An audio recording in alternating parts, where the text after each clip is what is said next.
गजा में 14,000 नवजात बच्चे भूख से मर जाएंगे। आपकी जानकारी में और आपकी आंखों के सामने 14,000 नवजात बच्चे भूख से तड़प कर मर जाएंगे, ऐसा कहा गया है।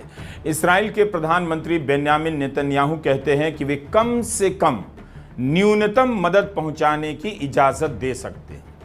इस हालात में भी कोई नेता कम से कम न्यूनतम मदद की बात कर रहा है और उस नेता को अपना दोस्त बताने वाले नेता इस दुनिया में बहुत सारे। बच्चों को गजा में 2 साल से बम और भूख से मारा जा रहा है ताकि इस बमबारी को आत्मरक्षा की मान्यता मिल सके। निंदा में कोई कमी नहीं की गई इसराइल की, मगर गजा का नरसंहार निंदा के बाद भी नहीं रुका। विकीलीक्स के जुलियन असांज ने तो अपनी टी शर्ट पर 4,986 बच्चों के नाम लिखवा दिए हैं। ये उन बच्चों के नाम हैं जो गजा में मारे गए। ऐसा लगता है कि बचपन को नष्ट करने के लिए युद्ध जायज हो चुका है। दुनिया ने ऐसा मान भी लिया है।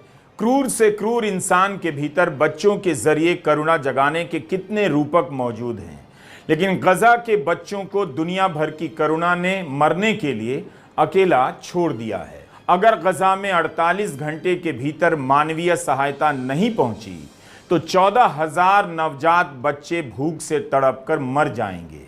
संयुक्त राष्ट्र के मानवीय सहायता अध्यक्ष टॉम फ्लेचर ने कहा है कि उन्हें खाने और इलाज की जरूरत है। टॉम फ्लेचर का कहना है कि सोमवार 19 मई को गजा में केवल 5 ट्रक सहायता सामग्री लेकर प्रवेश कर पाए, मगर यह गजा की जरूरत के हिसाब से सागर में बूंद के समान है। इसराइल के हमले का भी खतरा है। हमें कई रुकावटों का सामना करना होगा, बहुत से खतरों का मुकाबला करना होगा, मगर इस समय इस विकल्प से बेहतर कुछ और नहीं कि उन माओं तक यह सहायता पहुंचा दी जाए जो इस वक्त अपने बच्चों को पोषण नहीं दे सकती हैं। कौन लोग हैं जो इस हालात में भी गजा में काम कर रहे हैं, मदद पहुंचा रहे हैं, वहां मारे जा रहे बच्चों की चिंता कर रहे हैं।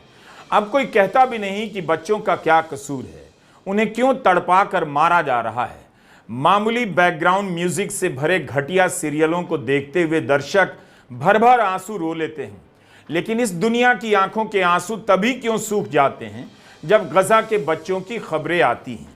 ये सभी नवजात बच्चे हैं, 14,000 नवजात बच्चे जो भूख से मर सकते हैं। गजा में 57 बच्चे भूखमरी से मर गए।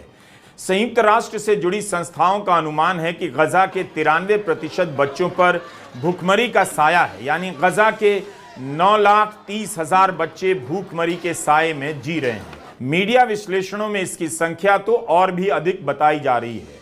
इन सब के बीच नोबेल शांति पुरस्कार से लेकर सभी प्रकार के पुरस्कारों की घोषणा हो रही है, लेकिन उसी दुनिया में गजा के नवजात बच्चे भूख से तड़प कर मारे जा रहे हैं। राजनयिकों की भाषा केवल व्याकरण के दम पर खड़ी है। उनमें नैतिकता और मानवता अब नहीं बची। अच्छे सिले कपड़े में स्मार्ट दिखने वाले नेता तो बहुत हैं। दुनिया भर की जनता ने खुद को ही रौंद डालने के लिए ऐसे ऐसे नेताओं को सत्ता सौंप दी। गजा में मरने का मतलब हम और आप नहीं जान सकते। गजा से एक कवि हुए हैं मुसाब अबू तोहा, जो यहां से वहां भागते हुए इस समय अमेरिका में शरण ले रहे हैं। एक बार अल जजीरा ने उनसे पूछा कि इसराइल के कब्जे वाले गजा में जीना कैसा होता है, तो उनका जवाब था, इसकी कई परतें हैं। अगर आप गजा में रहते हैं तो बार बार मरते हैं, क्योंकि आप एयर स्ट्राइक में मर सकते थे, मगर आप सिर्फ किस्मत से बच जाते हैं। अपनी उम्मीद खोना भी मौत है। अपने परिवार के इतने सदस्यों को मरते देखना भी एक तरह की मौत है। हर रात हमारे लिए एक नई जिंदगी होती है। आप सोने जाते हैं और आपको इस बात का यकीन होता है, शायद अब समय आ गया है कि मैं अपने परिवार के साथ मारा जाऊंगा। इसलिए यहां कई बार मरते हैं, क्योंकि आप अपने आप को मृतकों की गिनती में हर रात देखते हैं। मेरा 4 साल का बेटा जानता है युद्ध क्या है।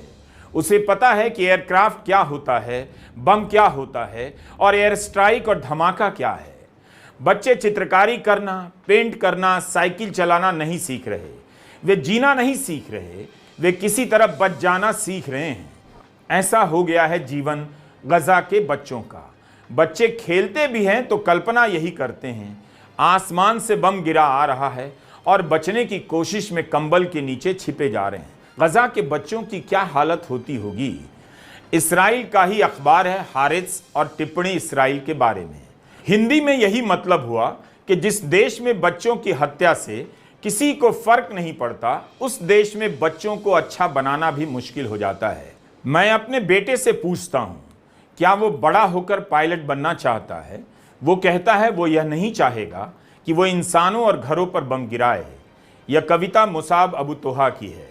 हमारे बच्चों के चेहरों के ये निशान ढूंढेंगे तुम्हें, हमारे बच्चों की कटी हुई टांगें दौड़ेंगी तुम्हारे पीछे। बच्चों में जो भी बाकी है, मौत उसे खा जाने के इंतजार में है। वो अपने घर से निकला बच्चों के लिए रोटी लाने, लेकिन घर आई उसकी मौत की खबर। रोटी नहीं, उसे किसी मेज की जरूरत नहीं, किसी रोटी की जरूरत नहीं। कहे अब कोई रंग बाकी नहीं, कोई दीवार बाकी नहीं। 14,000 नवजात बच्चों के भूख से मरने की खबर आई है। बच्चों से भरी इस दुनिया के किसी घर में शोर नहीं। हालात बिगड़ते जा रहे हैं, कभी भी हाथ से बाहर हो सकते हैं। सब के सब उसी से मिल रहे हैं जो 2 साल से बेलगाम बम बरसाए जा रहा है। इस्राइल की निंदा, आत्मरक्षा के अधिकार को लेकर फर्जी बहसें चल रही हैं। ब्रिटेन की संसद में टोरी सांसद किट माल्टहाउस ने मध्य पूर्व के मंत्री हामिश फॉकनर से कहा कि गजा में हो रहे नरसंहार का सामना दिन ब दिन मुश्किल होता जा रहा है।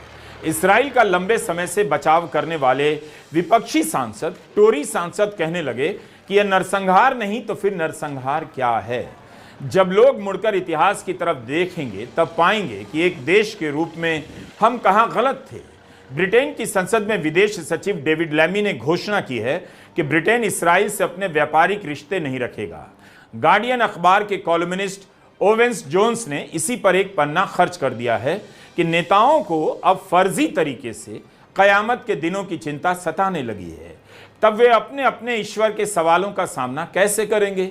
2 साल तक बमबारी का समर्थन करने वाले, नरसंहार का समर्थन करने वाले इन नेताओं पर अब कौन यकीन करे कि वाकई इन्हें ईश्वर का डर सता रहा होगा, कयामत के दिन की चिंता सता रही होगी। अच्छी बात है कि गजा के बच्चों ने किसी से मदद नहीं मांगी, किसी नेता को अंकल नहीं पुकारा, ना किसी को चाचा कहा और ना इन नेताओं के पास फोटो खिंचाकर चाचा कहलाने के लिए दुनिया में बच्चों की कमी हो गई है। जीवित बच्चों को किस यातना से गुजरना पड़ रहा है, इसकी डिटेल भी दर्ज हो रही है। हवाई हमले के बाद एक बच्ची के बाल सफेद हो गए। यातना की रफ्तार कितनी तेज होगी, एक ही झटके में उसकी जिंदगी के सारे साल सिमटकर सफेद हो गए। गजा दुनिया को युद्ध के प्रति संवेदनशील नहीं कर सका, बल्कि वह अब किसी आबादी को, किसी नस्ल को, किसी भूगोल को पूरी तरह मिटा देने की राष्ट्रवादी कल्पना का मानवीय चेहरा बन गया है। आप धीरे धीरे इसी तरह दरिंदे ज़ॉम्बी भीड़ में बदल जाएंगे, बदल चुके हैं। अपने बच्चों के लिए बचाकर रखी गई थोड़ी सी करुणा भी आपको याद नहीं दिलाती कि गजा में 14,000 बच्चे भूख से मरने वाले हैं। नमस्कार, मैं रवीश कुमार।